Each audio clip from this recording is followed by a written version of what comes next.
প্রশ্নোত্তর পর্ব চলছে না। প্রশ্নোত্তর পর্বে তো মাননীয় স্পিকার সুযোগ পায় না, প্রশ্ন জমা দেই প্রশ্ন আসে না, পুরোকে হাত তুলে সেও সুযোগ পায় না। এখন বলবেন না পানি সম্পদ মন্ত্রণালয়ের উপরে বলবেন? মাননীয় স্পিকার এখনই বলি, আবার কখন সুযোগ পাই বলা তো যায় না। প্লিজ।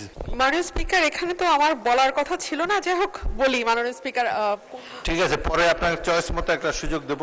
মাননীয় স্পিকার পানি সম্পদ মন্ত্রণালয় নিয়ে কোথায় কথা হচ্ছে। জি ধন্যবাদ। মাননীয় স্পিকার আমাদের পানি সম্পদ মন্ত্রণালয়ের যিনি মাননীয় মন্ত্রী আছেন, মাননীয় সদস্য যখন আসবে আপনার টার্ন, যখন আসবে পানি সম্পদ মন্ত্রণালয়ের টার্ন যখন আসবে তখন বলবেন। এখন দয়া করে বসুন। মাননীয় স্পিকার স্থানীয় সরকার মন্ত্রণালয়। ধন্যবাদ মাননীয় স্পিকার। মাননীয় স্পিকার স্থানীয় সরকার মন্ত্রণালয়ের যিনি মন্ত্রী আছেন ওনার কাছে আমার প্রশ্ন যে আমাদের স্থানীয় সরকারে যে নির্বাচনগুলো হবার কথা ছিল, ইউনিয়ন পরিষদ, উপজেলা পরিষদ, এই নির্বাচনগুলো কবে হবে?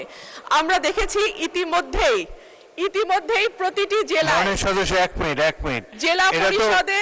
মাননীয় সদস্য এখন তো প্রশ্নোত্তর পর্ব চলছে না। মাননীয় স্পিকার ওনাকে পেয়েছে, ওনাকে তো পাবো না।